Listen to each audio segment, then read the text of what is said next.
Hello to all.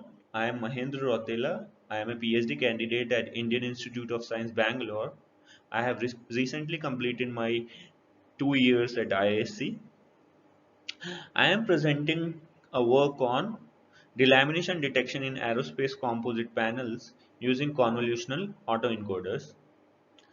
The co-authors in this paper are Professor Ernesto Monaco, who is affiliated to University of Naples, Federico at Italy, and my PhD supervisor, Professor S. Gopalakrishnan. So the highlight of this work is in terms of application of unsupervised learning technique for delamination detection. As we know, SHM is an on-condition monitoring system. This aims to eliminate the use of frequent maintenance or inspections. The advantages of this system is reflected in terms of lower inspection time and reduced downtime costs. There are so many SHM techniques, but ultrasonic guided wave based SHM offers some advantages. Since they are guided waves, they can propagate larger distances with minimum energy loss. It leads to the inspection of large structures in less time. It improves with the help of an array of transducers, which automatically enhances the damage identification.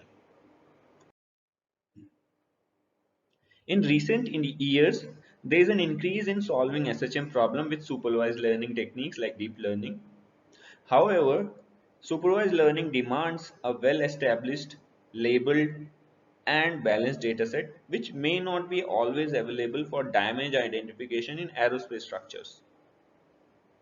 Apart from this, it is time-taking and costly to generate all damage scenarios considering different damage locations and different sizes.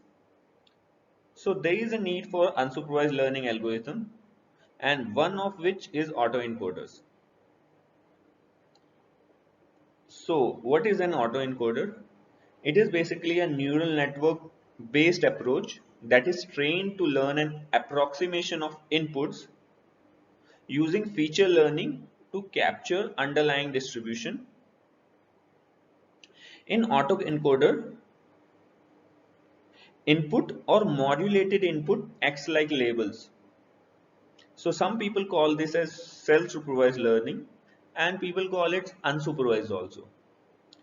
And autoencoder has three parts: an encoder, a decoder, and code. This code can be called with different names like hidden representation, internal representation. So an encoder compresses the input and produces the hidden representation.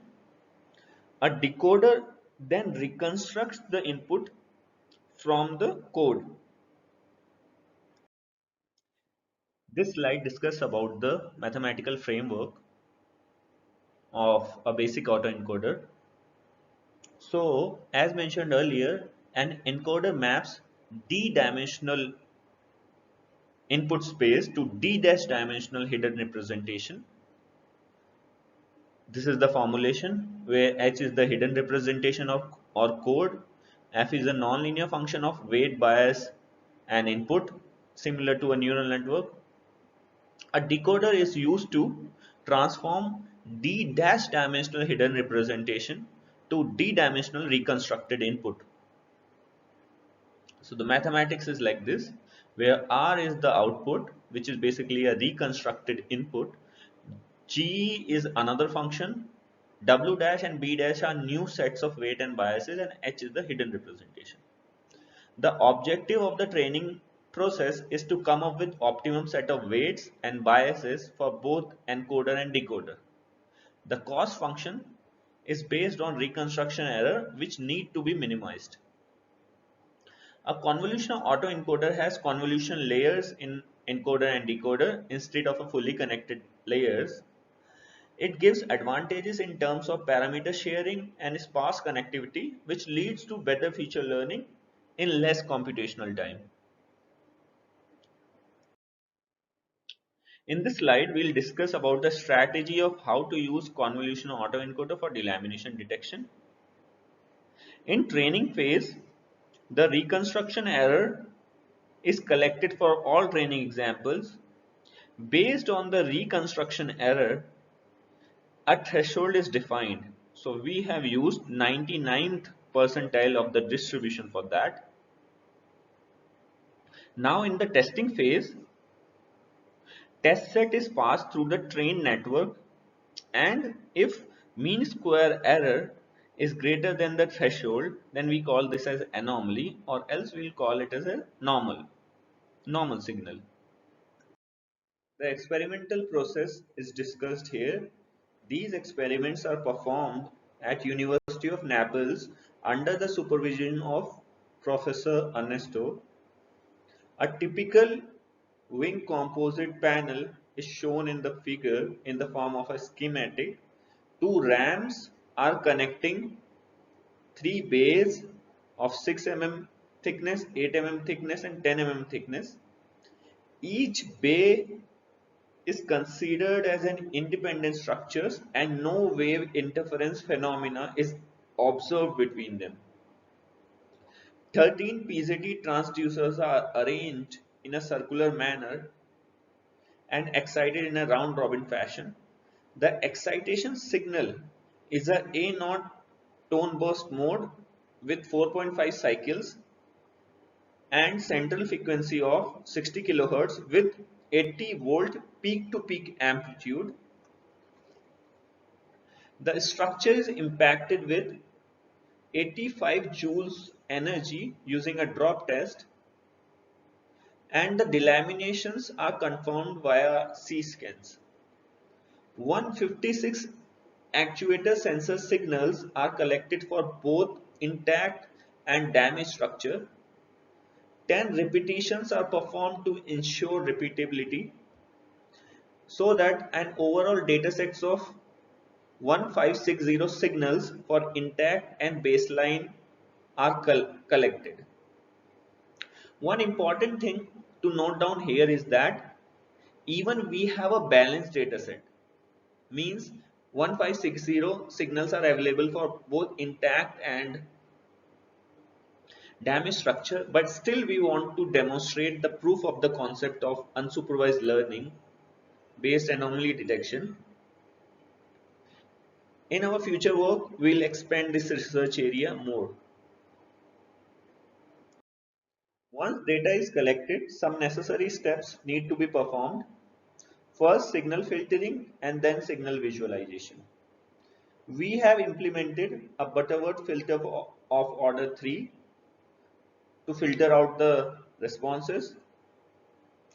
The difference is seen in terms of shifting of tone burst signals symmetrical towards zero x-axis line. This is because of the removal of DC component in the frequency domain and some unwanted noise. In the figure, after filtering, you can see three packets are visible. S0 mode, which is appearing earlier in time due to its higher speed at lower frequency. Then comes A0 mode and then reflected S0 mode. A0 mode is having a higher amplitude at lower frequencies. In this figure, the difference between baseline signal and damaged signal is quite evident.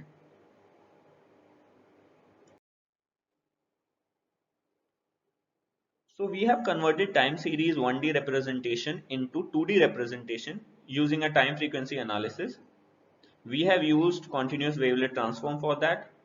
Mathematically, CWT can be represented by this equation. Here A and B are defining the shifting and stretching parameter of a basis function, which is basically a small Morse wavelet, and Ft is the signal in the time domain. So this figure shows an example from the dataset corresponding to this actuator sensor pair.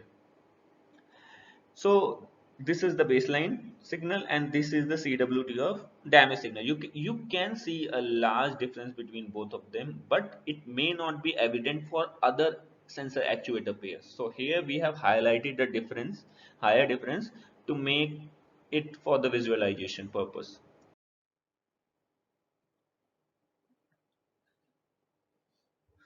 So as we have already mentioned, we have a dataset containing 2D representation in the form of images.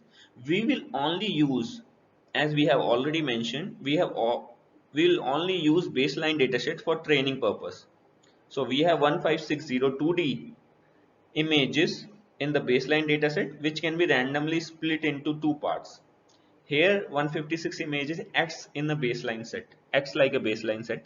So a new test set in which 156 images were the baseline signal and another 1560 were the damage signal. So we'll be having nearly 1700 examples in the test set.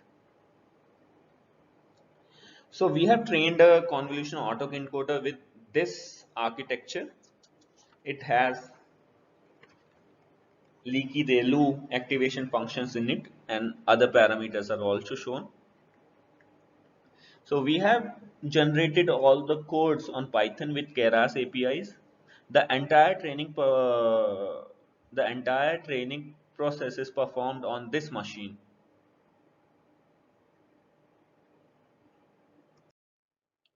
So the results and discussion are mentioned in this slide. The loss curves is shown here. As you can see, the network are trained with low mean square loss with no underfitting or overfitting.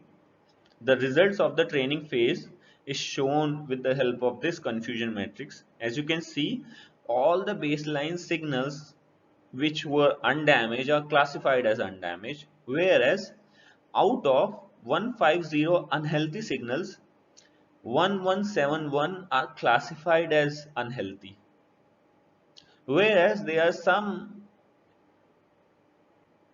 389 signals which were not classified as anomalous, they are classified as undamaged. So the accuracy, overall accuracy will be 77. So these results are in earlier phase, and we'll improve these results using KL divergence loss and other important techniques.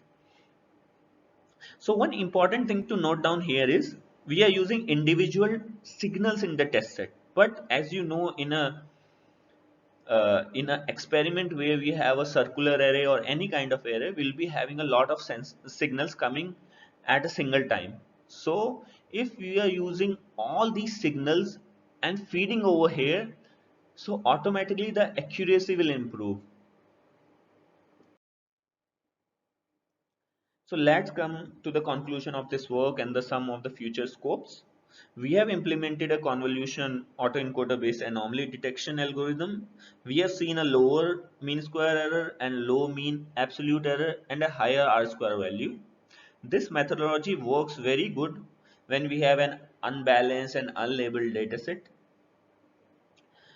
As a part of future work, we'll be performing some of these works in these directions.